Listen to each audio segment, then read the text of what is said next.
순국 선열들의 그 희생과 정신을 기리고 또 오늘의 현실을 바라보면서 우리 평가의 모든 성도들이 에스겔이 하나님께서 세우신 민족의 파수꾼이었던 것처럼 오늘을 살아가는 평강 성도들이 이 세상을 향하여 한 분 한 분이 민족의 파수꾼으로 살아가기를 간절히 주님의 이름으로 축원합니다.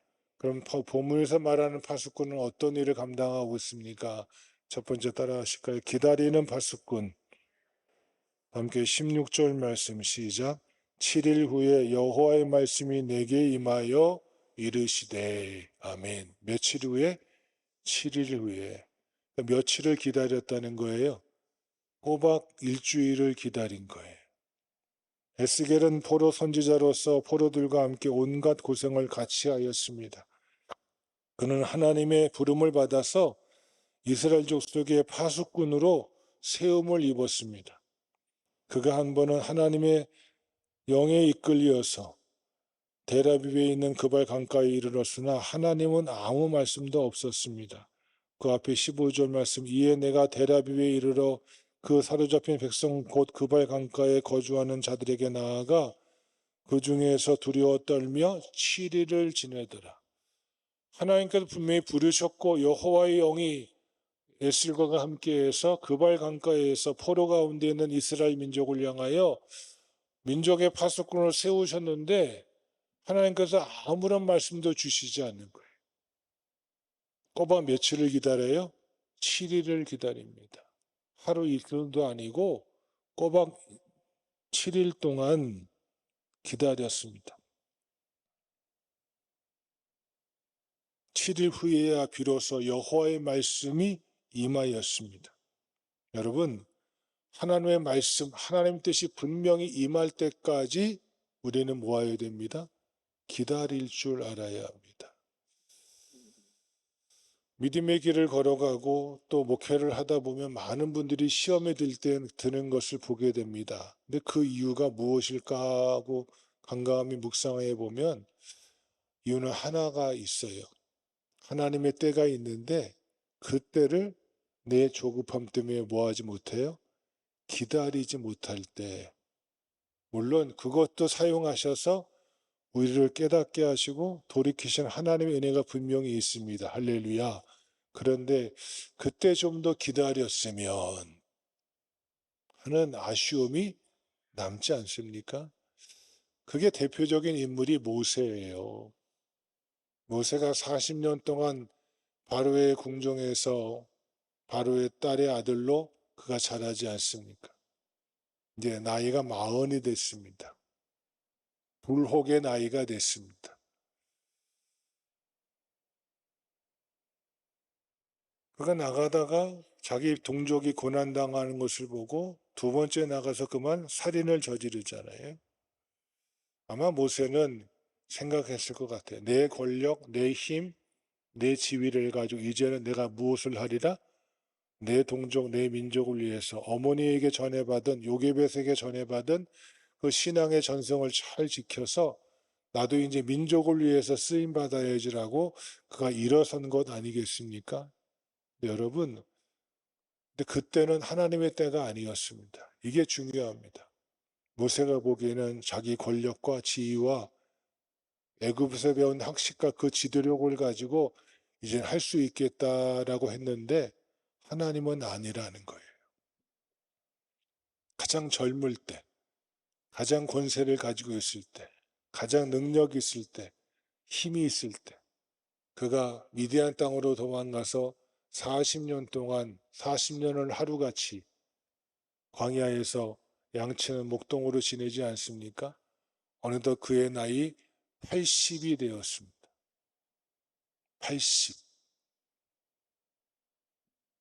하나님은요, 젊을 때 능력 있고 패기 있고 자기가 뭘 하겠다는 그 모세를 사용하신 게 아니라 이제 지치고 힘 빠지고 그 지팡이를 의지하고 걸을 수밖에 없는 이 모세를 하나님께서 사용하십니다. 여기에 깊은 의미가 있습니다. 우리가 하나님께서 나를 사용하실 때까지 기다리는 영적 인내와 훈련이 필요합니다. 내가 하고 싶을 때 하는 것도 아니고요. 내가 하기 싫어서 안 하는 것도 아니에요.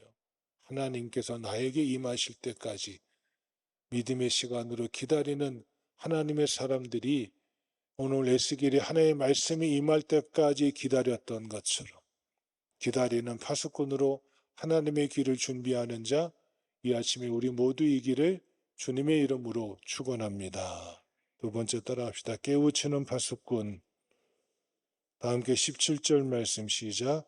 인자야, 내가 너를 이스라엘 족속의 파수꾼으로 세웠으니 너는 내 입의 말을 듣고 나를 대신하여 그들을 깨우치라. 아멘. 파수꾼의 임무는 잠자고 있는 사람을 깨우는 것입니다. 그렇죠? 이제 때가 됐다고, 일어날 때가 됐다고 깨우치는 것입니다. 그런데 무엇으로 깨우치냐가 문제입니다. 오늘 그래서 본문은 내 입의 말을 듣고 깨우치라. 17절에 너는 내 입의 말을 듣고 나를 대신하여 그들을 깨우치라고 하나님께서 친히 말씀하십니다. 하나님의 말씀으로 깨우치라는 뜻입니다. 세상의 지혜와 합당한 논리와 정황적인 상황성을 가지고 깨우치는 것이 아니라 하나님의 말씀이 이러하다라고 깨우치라는 것입니다. 그리고 다음에는 하나님을 대신하여 깨우치라는 말씀이십니다. 너는 나를 대신하는 것이라고. 하나님을 대신하는 거니까 자기가 하기 싫다고 놓을 수가 없고요. 하고 싶다고 할 수 있는 게 아니라는 거예요. 하나님을 대신하는 것입니다. 내가 깨우치는 것이 아닙니다. 하나님께서 나를 통해 역사하셔서 그를 깨우치시는 것이고 나는 그저 하나님의 역사에 쓰임받는 도구임을 잊지 않는 것입니다. 이때 하나님을 대신하라는 것입니다.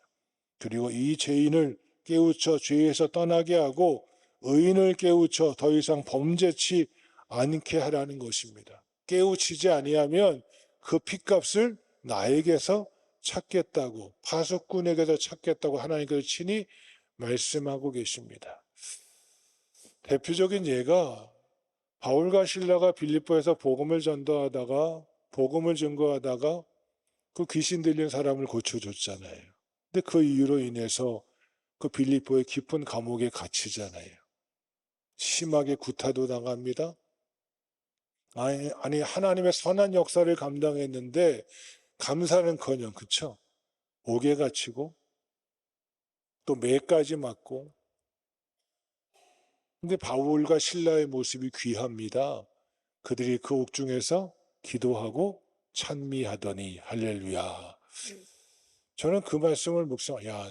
윤석원아, 너가 바울의 입장처럼 그런 일을 당하면 기도하고 찬미할 수 있겠니라고 하나님이 나한테 물어보시더라고요. 어쨌든 바울은 기도하고 찬미했더니 하나님의 역사가 일어나잖아요. 옥토가 흔들리고 감옥문이 열립니다. 사람들이 도망갈 기회가 생겼잖아요. 바울과 실라만 갇힌 것이 아니니까. 그때 간수장이 옥토가 흔들리고 감옥문이 열린 것을 보고 나와서 보고 자살하려고 합니다. 왜 그랬을까요? 그 당시 죄수가 도망가면 그 죄수의 형벌을 누가 대신 치릅니다?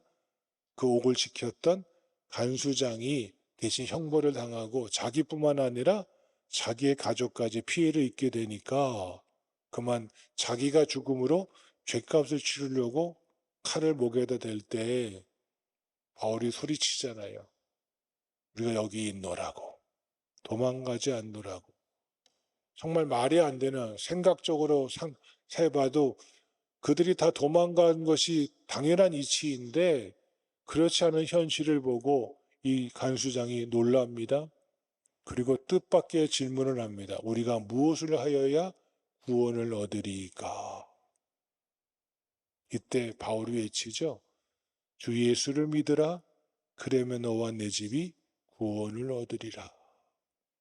그저 육신의 죽음의 문제 앞에 놓여있던 그가 놀라운 현상을 보고 이제 구원의 문제를 논합니다. 그리고 그에게 주의 복음을 증거하게 되어져 그 밤에 그 간수의 온 집안이 예수 믿는 구원의 역사가 일어나고 빌립보 교회의 초석이 되는 것을 우리는 말씀을 통해 알 수 있습니다.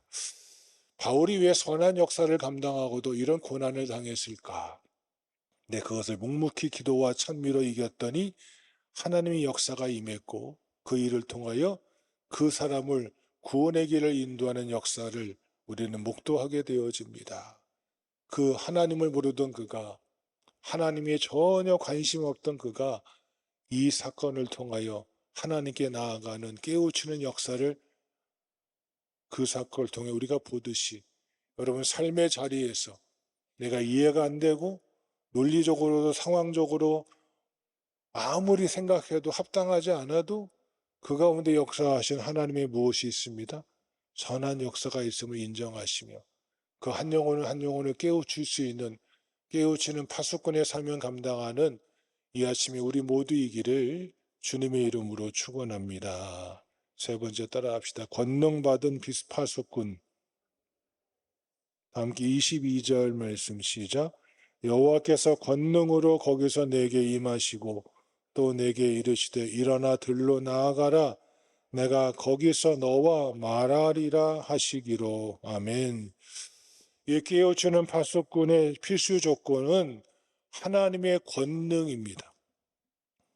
하나님의 말씀을 가지고 하나님을 대신하여 하나님의 일을 할 사람은 자기 힘, 자기가 받은 은혜, 내 감정, 내 동기로 일하는 것이 아니라 하나님의 권능을 필수적으로 받아야 하는 것입니다.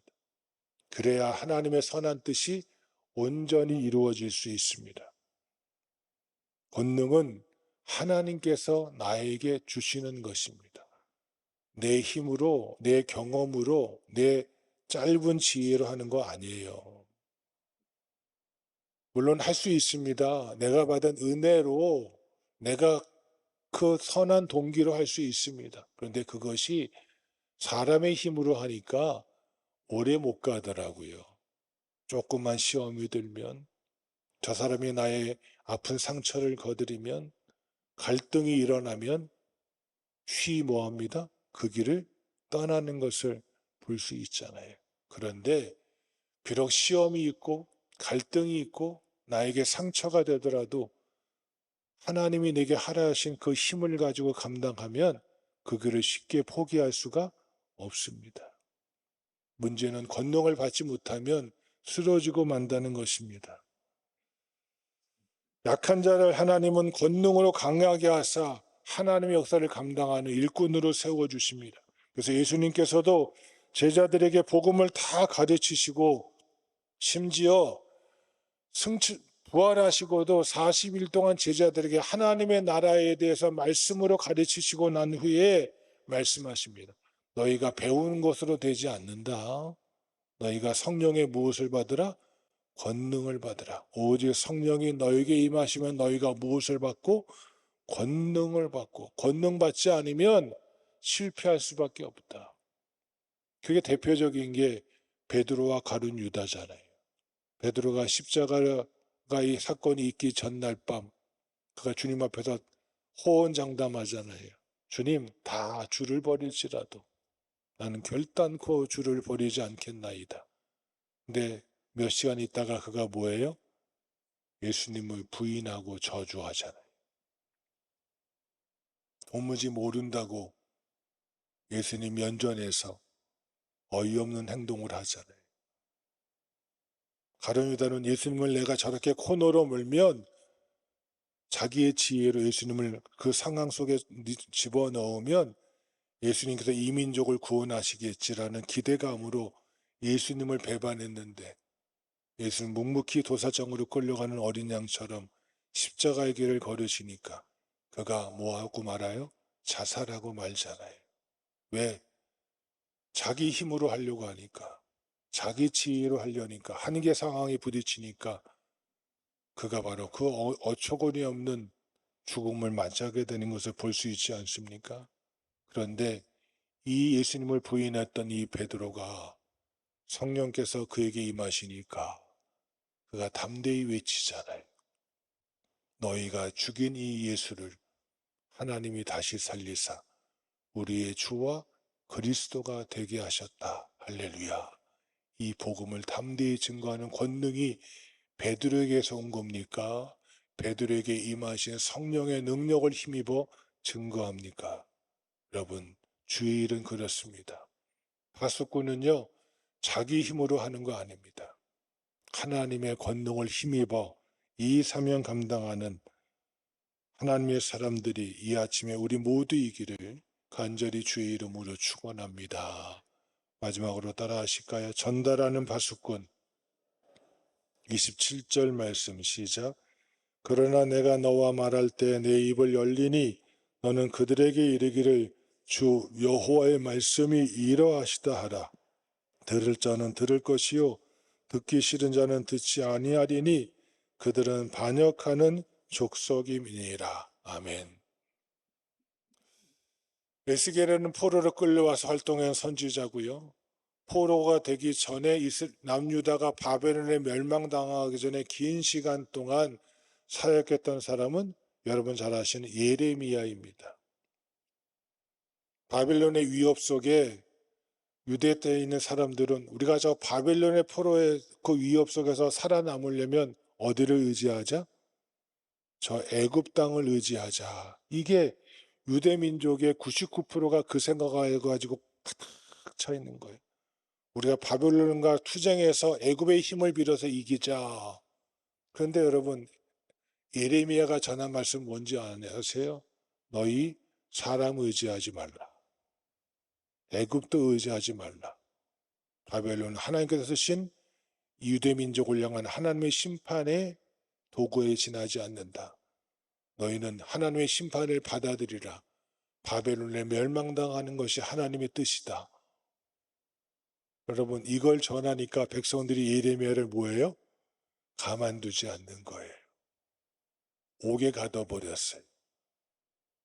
그때 임한 말씀이 뭐예요? 너는 내게 부르짖으라. 내가 내게 응답하겠고 내가 알지 못하는 크고 비밀한 일을 내게 보이리라. 할렐루야.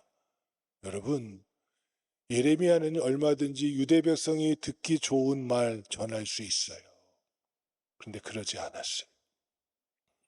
하나님의 말씀이 이러하다 그대로 선언했어요. 오늘 본문의 에스겔도 포로기에 있는 이스라엘 백성들에게 너희 당장 하나님의 구원을 기대하지 마라. 너희가 하나님 앞에 온전히 회개하고 하나님의 영으로 너희 마음과 영이 씻김을 받고 온전히 서면 하나님이 때가 되면 이 민족을 무엇하리라? 구원하리라. 아니, 포로 중에 있는 사람들에게 포로 생활을 잘 감당하라 하는 게 이게 말이 됩니까?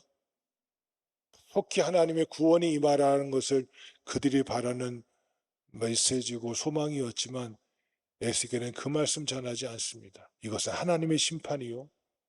이 심판 속에 우리의 영과 마음이 깨끗해지고 그럴 때 하나님이 이 민족을 회복하실 것이다라는 말씀을 선언합니다. 그러게 말합니다. 들을 것은 들을 것이고 듣지 않은 자는 듣지 않을 것이다. 전달하는 것은 우리의 책임이고 순종을 하느냐 안 하느냐는 것은 이 백성의 책임을 하나님 분명히 말씀하시고 너는 그들에게 내가 전한 것을 그대로 전하라고. 들을 자는 들을 것이요 듣기 싫은 자는 듣지 아니하는 현실일지라도 너는 있는 그대로 내 말을 전달하라 라는 하나님의 말씀 앞에서 묵묵히 이 말씀을 붙들고 순종하는 자, 민족의 파수꾼으로 살아가는 평강성도 한 분 한 분이기를 주님의 이름으로 축원합니다.